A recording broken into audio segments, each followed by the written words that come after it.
சிறகடிக்க ஆசை சீரியல்ல இனி எபிசோட்ல என்ன நடக்குது அப்படின்னு பார்த்தீங்கன்னா, இப்ப ரோகிணி மீனா கிட்டயும், ஸ்ருதி கிட்டயும் வந்து உதவி கேட்குறாங்க. ஆனா 2 பேருமே நீங்க தப்பு பண்ணிட்டு எங்ககிட்ட வந்து உதவி கேட்டா நான் என்ன செய்ய முடியும்? நான் உங்களுக்கு உதவுனேன் அப்படின்னு தெரிஞ்சதுன்னா, ஆன்டி எங்க மேல தானே கோவப்படுவாங்க அப்படின்னு ஸ்ருதி சொல்றாங்க. இதுக்கப்புறம் என்ன ரோகிணி அப்ப நீங்க எனக்கு உதவ மாட்டீங்க.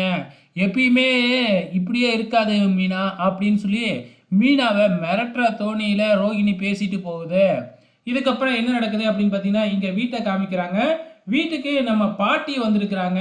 பாட்டி என்னடா திடீர்னு வந்திருக்கிறாங்க. பாட்டிக்கு எப்படி உண்மைலாம் தெரிஞ்சுது அப்படின்னு எல்லாருமே யோசிச்சுக்கிட்டு இருக்கும் பொழுது, அவங்க வந்த உடனே மீனாவுக்கு அடிபட்டதை ஏன் சொல்லவே இல்ல? அவ கார்ல அடிபட்டு மயங்கி விழுந்திருக்கா. என்கிட்ட சொல்லவே இல்லையே அப்படின்னு பாட்டி சொல்லிக்கிட்டு இருக்கிறாங்க. அப்பாடா இவ்வளோதானாட்டுக்கு மத்த உண்மை எதுவும் பாட்டிக்கு தெரியாதாட்டுக்கு அப்படின்னு நம்ம முத்துவும் அண்ணாமலையும் பேசிக்கிட்டு இருக்காங்க. இப்ப அந்த இடத்துக்கு எல்லாமே வந்திருக்கிறாங்க. அதுக்கப்புறம் பாட்டிக்கு யார் சொன்னாங்க அப்படின்னு பார்த்தீங்கன்னா, நம்ம ஸ்ருதி தான் ஃபோன் பண்ணி சொல்லியிருக்கிறாங்களாட்டுக்கு இந்த விஷயத்த. அதுக்கப்புறம் பாட்டிக்கு இன்னும் சில விஷயங்கள்லாம் தெரிஞ்சிருக்கு. அதாவது ரோகிணியோட விஷயமும் பாட்டிக்கு தெரிஞ்சிருக்கு. இந்த விஷயத்த யார் சொன்னாங்க அப்படின்னு பார்த்தீங்கன்னா, நம்ம விஜயாவே ஃபோன் பண்ணி பாட்டிக்கிட்ட எல்லா விஷயத்தையும் சொல்லி வர வச்சிருக்கிறாங்க. இதுக்கப்புறம் என்ன முடிவு பண்றது அப்படிங்கிறதுக்காக பாட்டியே வர வச்சிருக்காங்களாட்டுக்கு. கடைசியா என்ன முடிவு பண்றாங்க அப்படின்னு பார்த்தீங்கன்னா, மனோஜுக்கு வேற கல்யாணம் பண்ணி வைக்கணும் அப்படிங்கிற முடிவுல இருக்கிறாங்க.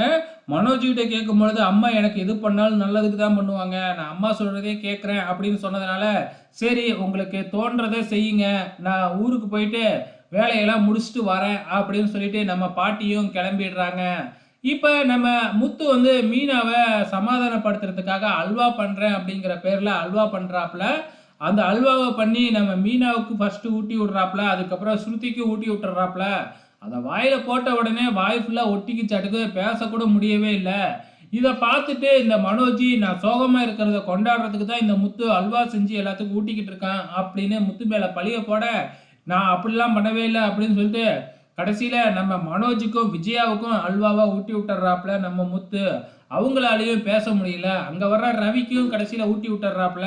இப்படியே எல்லாத்துக்கும் ஊட்டி விட்டு கடைசியா அண்ணாமலைக்கு ஊட்ட போறப்ப, கரெக்ட்டா முத்துவோட கைய புடிச்சர்றாங்க. அதுக்கப்புறம் எப்படியோ வாய்க்குள்ள இருக்கிற அல்வாவ வெளியில திப்பிட்டு, "இந்த அல்வாவ சாப்பிட்றாதீங்க. சாப்பிட்டுட்டீங்கன்னா உங்க வாயும் புடிச்சுக்கும்" அப்படின்னு சொன்னதுக்கு அப்புறம் தான் வந்து முத்துவே அல்வா இவ்வளோ மோசமா இருக்கு அப்படிங்கிறத ரியலைஸ் பண்றாங்க.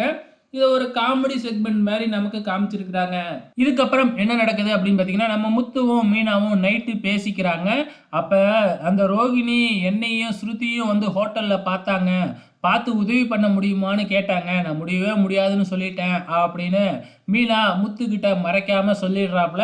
இதுக்கப்புறம் எந்த ரகசியத்தையும் நான் உங்ககிட்ட மறைக்க மாட்டேன் அப்படின்னு வேறயா மீனா சொல்லிக்கிட்டு இருக்கிறாங்க.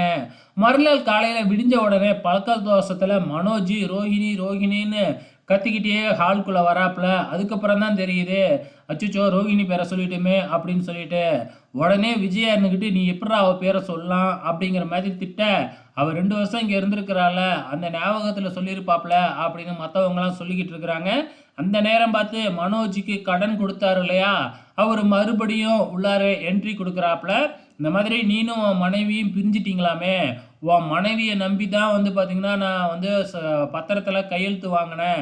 இப்போ உன் மனைவியே போனதுக்கப்புறம் எப்படி என் காசுக்கு என்ன கேரண்டி அப்படின்னு கேட்கும்பொழுது, விஜயா இருந்துக்கிட்டு அதெல்லாம் என் பையன் குடுத்துருவான் அப்படின்னு சொன்ன உடனே, இவரு ஒரு ஜீரோ. இவரால ஒண்ணுமே முடியாது.